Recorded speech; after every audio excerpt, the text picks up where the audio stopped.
ఇదే సోలమన్ ని మొన్న 3-4 రోజుల క్రితం మర్డర్ చేశారన్నా. అదే అన్న, చాలా దారుణం. ఇప్పుడు 200 కుటుంబాలు ఊరు బయట ఉంటున్నాయన్న. అసలు అమ్మాయి కూడా నా చనిపోయినోడికి అసలు గొడవలకి ఫ్రాక్షన్ కి ఏ రోజు పోడు పాపం. అందరు స్వచ్ఛందంగా వస్తే పోలీసులేమో ఎవరిని ఎలా చేయం 5 కార్లు అంట. వాళ్ళు చెప్పింది అంతా విన్నామన్నా. వాళ్ళు ఈ రూట్ కాదు ఆ రూట్ అంటే అది ఒప్పుకున్నాం, మనకే దానం కావాలి పాపం. అతను మళ్ళీ ఫ్యామిలీ ఫీల్ అవుతారు కదన్నా సెంటిమెంటల్లీ. అన్ని ఒప్పుకున్నాం. తీరా ఊరి దగ్గరికి వస్తే ఇప్పుడు ఊర్లోకి ఎలా చేయరంట. ఓన్లీ 5 నాయకులు పంపిస్తారంటే రోడ్డు మీద కూర్చున్నామన్నా. ఇప్పుడు అనుజ్ రావు అని వాళ్ళ బ్రదర్ అన్నా.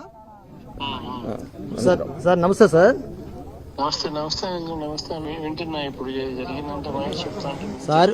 మామూలుగా కూటమి ప్రభుత్వం అధికారం వచ్చిన కాడ నుంచి అందరం కూడా బయటే ఉంటున్నారు సార్. మేమందరం కూడా 300 నుంచి 400 కుటుంబాలు అందరూ కూడా బయటే ఉంటున్నాం సార్.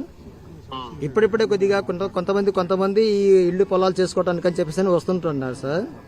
అదే మన కోర్టు ఆర్డర్ కూడా మనకు అనుకూలంగానే ఉంది కదా. అవును సార్. దాన్ని చూసుకొని మనం అప్పుడప్పుడు కొంతమంది వచ్చేస్తారు సార్.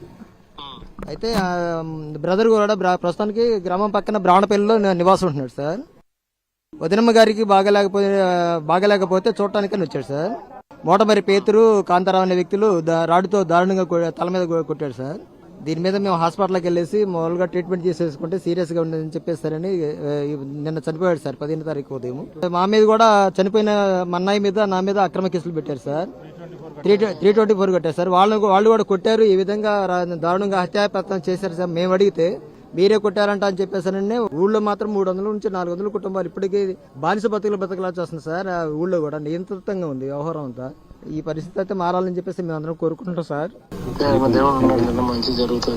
చాచేపల్లి సిఐ ఎస్ఐ అన్న కేసులు కట్టింది వీళ్ళు కోమాలో ఉంటే వీళ్ళ మీద 324 కట్టారన్న. అవతల మీద కట్టాల్సింది. డిజిటల్ డైరీలోకి ఎక్కించి జరిగిన చేస్తానన్నా, తప్పకుండా చేస్తానన్నా. మీ దగ్గరికి కూడా తీసుకొస్తానన్నా వచ్చే వారం వాళ్ళని. సరే మన ప్రభుత్వం వచ్చినాక ఎంక్వైరీ చేసి తప్పకుండా. మాకేం లేదన్నా, రేపు వీళ్ళందరి మీద ఒక సిబిసిఐడి ఎంక్వైరీ అన్నా పడాలన్నా.